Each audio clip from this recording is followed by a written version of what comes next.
ત્યારે ખાસ કરીને ગુજરાતના નાયબ મુખ્યમંત્રી હર્ષ સંઘવીને હરિયાણાની અંદર જવાબદારી સોંપવામાં આવી છે। જવાબદારીના ભાગરૂપે ગુજરાતના નાયબ મુખ્યમંત્રી હર્ષ સંઘવીને ખાસ જવાબદારી સોંપવામાં આવી છે। ત્યારે રાજ્યસભાની ચૂંટણી માટે હવે ભાજપે નિરીક્ષક નિમી દીધા છે। 16 માર્ચે 10 રાજ્યોની 37 રાજ્યસભાની બેઠકની ચૂંટણી થવાની છે। તો કેન્દ્રીય મંત્રી હર્ષ મલ્હોત્રાને પણ બિહારની જવાબદારી સોંપવામાં આવી છે। ત્યારે જ ન્યૂઝરૂમ ગુજરાતની યુટ્યુબ ચેનલને સબસ્ક્રાઇબ કરો અને ઇન્સ્ટાગ્રામ અને ફેસબુક પર ફોલો કરો। અપડેટ રહો, સત્યની સાથે રહો।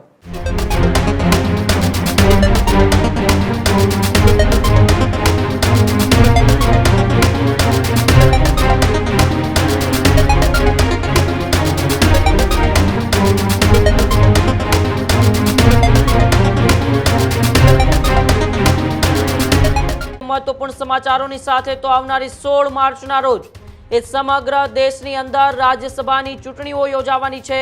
त्यारे राज्यसभानी चूंटणी माटे हवे भाजपे निरीक्षक निमी दीधा छे। बिहार, ओडिशा, हरियाणाना निरीक्षक निमवामां आव्या छे।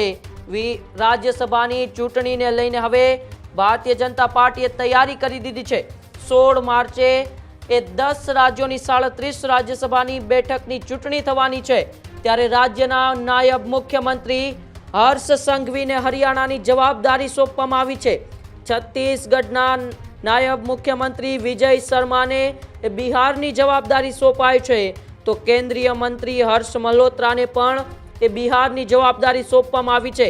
महाराष्ट्रना मंत्री चंद्रशेखर बावनकुलेने ओडिशाना निरीक्षक बनाववामां आव्या छे। तो केंद्रीय निरीक्षक तरीके तेमने पण जवाबदारी सोंपवामां आवी छे। त्यारे हवे राज्यसभानी चूंटणीओने लईने भारतीय जनता पार्टीए पोतानी तैयारीओ पूर्ण करी दीधी छे।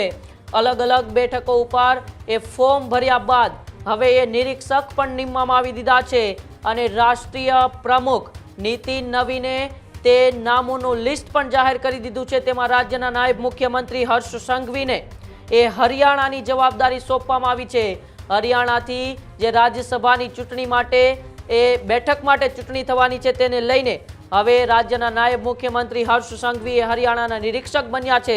તો સાથે સાથે છત્તીસગઢના નાયબ મુખ્યમંત્રી વિજય શર્માને બિહારની જવાબદારી સોંપાઈ છે અને કેન્દ્રીય મંત્રી हर्ष मल्होत्रा पण बिहारनी जवाबदारी सोंपाई है। कारण के सौथी वधु नजर जो आ 37 राज्यसभानी बेठकोनी जे चूंटणी छे एमां सौथी वधु नजर रहेली छे बिहार उपर रहेली छे। कारण के बिहारथी भारतीय जनता पार्टीना राष्ट्रीय प्रमुख નીતિન નવીન પણ રાજ્યસભાની ચૂંટણી લડી રહ્યા છે અને સાથે સાથે જેમનો છેલ્લા 2 દાયકાથી બિહારની અંદર દબદબો છે એવા પૂર્વ મુખ્યમંત્રી નીતિશ કુમાર પણ ત્યાંથી ચૂંટણી લડી રહ્યા છે। ત્યારે હવે ક્યાંક ને ક્યાંક નાયબ મુખ્યમંત્રી હર્ષ સંઘવીની સાથે સાથે અન્ય નેતાઓને પણ જવાબદારી સોંપવામાં આવી છે। મારી સાથે મારા સહયોગી કૃણાલ ન્યૂઝરૂમથી જોડાયેલા છે। કૃણાલ, રાજ્યસભાની ચૂંટણીની હવે તૈયારીઓને ભારતીય જનતા પાર્ટીએ આખરી ઓપ આપી દીધો છે અને દરેક રાજ્યોમાં નિરીક્ષકની નિમણૂક કરી દીધી છે। શું છે વધુ વિગત?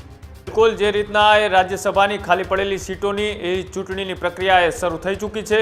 अलग अलग राज्यों की अंदर उम्मीदवारों पर जाहिर कर देवामां आव्या छे। त्यारे सौथी चर्चास्पद नाम के ज्यां बिहारना मुख्यमंत्री के जो 11 वखत जो शपथ लीधा हता एवा नीतीश कुमार ने पण राज्यसभा अंदर मोकलवानी तैयारीओ छे भाजपे शुरू कर दीधी है।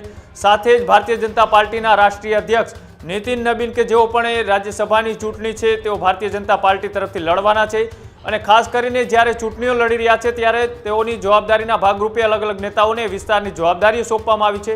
ત્યારે ખાસ કરીને ગુજરાતના નાયબ મુખ્યમંત્રી હર્ષ સંઘવીને હરિયાણાની અંદર જવાબદારી સોંપવામાં આવી છે।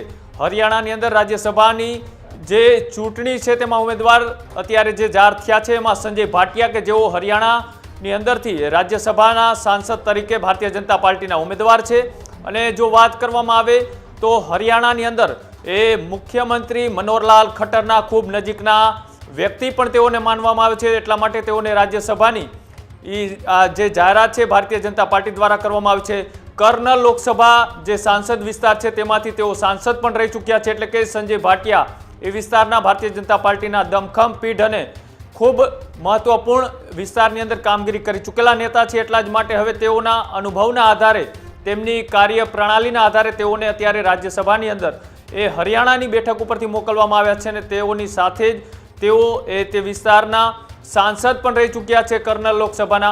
अने हवे તે જ્યારે ચૂંટણી ભારતીય જનતા પાર્ટી તરફથી લોકસભાની ચૂંટણી બાદ હવે રાજ્યસભાની ચૂંટણી લડી રહ્યા છે, ત્યારે તેની માટે જવાબદારીના ભાગરૂપે ગુજરાતના નાયબ મુખ્યમંત્રી હર્ષ સંઘવીને ખાસ જવાબદારી સોંપવામાં આવી છે, કેમ કે આવનારી 16 માર્ચના દિવસે જ આ ચૂંટણીની એ પ્રક્રિયા છે તે છે અને તેના જ કારણે ત્યાં ડેમેજ કંટ્રોલની વાત હોય કે પછી કોઈ નારાજ નેતાઓને સમજાવવાના પ્રયત્નો હોય, જો કે ત્યાં પણ ભારતીય જનતા પાર્ટીનું શાસન છે એટલા માટે ત્યાં કોઈ એવી પરિસ્થિતિનું નિર્માણ થઈ શકે તેવી પરિસ્થિતિ નથી, પણ તેમ છતાં એક જવાબદારીના ભાગરૂપે એ ગુજરાત રાજ્યના નાયબ મુખ્યમંત્રી હર્ષ સંઘવીને ત્યાંની ખાસ જવાબદારી એટલા માટે સોંપવામાં આવી છે કેમ કે હરિયાણાની અંદર અનેક વખત જૂથવાદ અને વિવાદના ઇસ્યુ ઉઠી ચૂક્યા છે ને તેને લઈ એ જ્યારે રાજ્યસભાની ચૂંટણી હોય ત્યારે ત્યાંના સ્થાનિક જે પક્ષો છે તો કોઈ બાગી ન બને અથવા તો ભારતીય જનતા પાર્ટી સાથે જોડાયેલા નેતા કોઈ બાગી ન બની અને ક્રોસ વોટિંગ ના કરે, અને તેના જ કારણે સમજાવટના ભાગરૂપે એ મોટી જવાબદારીના ભાગરૂપે રાજ્યના નાયબ મુખ્યમંત્રી હર્ષ સંઘવી છે તે હરિયાણાની અત્યારે જવાબદારી સોંપવામાં આવી છે. જોવાનું રહેશે કે આગામી દિવસોની અંદર